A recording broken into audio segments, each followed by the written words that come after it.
I used to work at a Walmart. The Walmart I worked at was open 24 hours back then. Due to my kid's school schedule, I would work overnight shifts so that I would be available to drop him off and pick him up.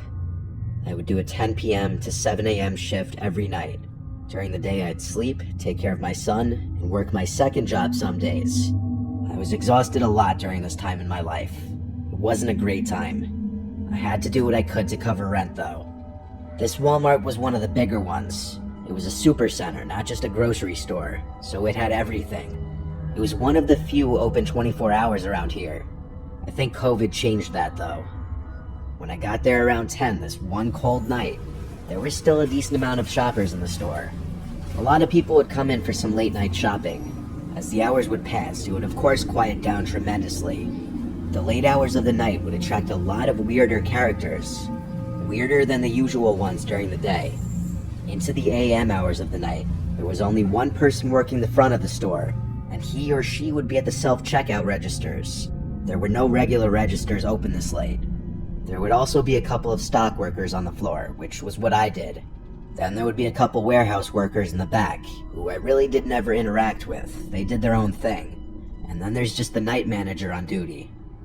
I was in the cereal aisle doing my usual stock work. I noticed a customer walk past the aisle, then seconds later he stepped back into view at the end of the aisle, stopped, and looked down at me. When I looked back at him, he started looking at the cereal. The guy had curly hair. I couldn't gauge his ethnicity, honestly. He had a black backpack on that looked like it was stuffed to the brim with God knows what. He awkwardly lingers in the cereal aisle for a minute, apparently looking at the granola bars. Then he came a little closer to me and asked me where the bread is. I pointed him in the right direction. He said thanks and slowly walked away out of the aisle. I watched him walk away, and he had a very noticeable waddle in his walk. When he was out of sight, he was out of mind though. The problem was that he wasn't out of sight for long. I was in the cereal aisle for quite some time, and I started noticing that every few minutes that guy would slowly pass by the aisle looking down in this direction. He wasn't holding anything. He didn't get any bread. He just had on his big sketchy backpack. I started working faster just so I could finish this aisle and move away from him. When I was done, I brought the empty U-boat platform back to the warehouse, where I grabbed another U-boat full of boxes ready to stock. I purposely picked an aisle far away from the cereal aisle. I was now in the chips aisle. This is also about 45 minutes after initial contact with that guy, so there should have been no way he was still here. But I was wrong. He found me. I was rotating the newer bags of chips behind the older ones on the shelf, and then I looked to my right, and that guy was at the end of the aisle, creeping again. He still had nothing in his hands. This man had been creeping around the store for almost an hour. He then finally approached me as I was dreading he would. I tried to look away until he started to speak. I don't remember word for word what he said, but basically, he said that he's been checking me out, and he couldn't resist coming up to me telling me how beautiful I am. I responded as politely as I could. I did a fake little laugh and said, "No, thank you, that's very sweet." He didn't stop there though. He asked a bunch of personal questions like where I'm from. I gave fake answers to everything. This guy absolutely reeked and his breath was awful. I was genuinely repulsed. He asked for my number and I said I'm seeing someone. He said there's nothing wrong with us just being friends. To get him to leave me alone, I gave him a fake number.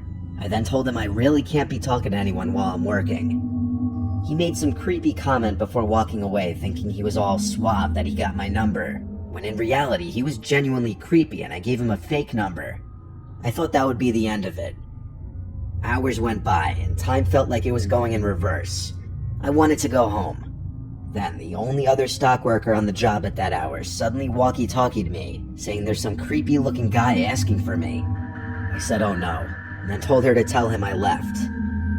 I then basically made a beeline for the employee lounge, where I planned on hiding for a while. I made it to the lounge and then sat in one of the seats. Then the double doors opened, and in came that guy. He looked at me, and he looked angry. He yelled, "You gave me a fake number, you bitch." I think I swallowed my gum out of fear. I said, "You can't be back here, sir." He then took off his backpack and plopped it on the table next to mine. He started unzipping it as he looked at me. That's when it was time for me to go. I got up and ran past him without thinking. He tried to grab my arm, but he failed. As I ran through the store, I looked back and saw he was running after me. I ran to the front of the store and outside to my car. It was the only thing I could think to do in the moment. Alternatively, I could have tried finding the male warehouse workers in the back, or even the manager, but that was no guarantee. I got to my car and saw the man leave the Walmart looking for me. He was slow, he must have been on something. He saw my car, but it was too late. I was already driving away. I called the night manager and let him know what just went down, and that I'm not comfortable staying there tonight. I also warned him of the man with the backpack full of unknown contents. My manager told me I can't leave the place short-staffed.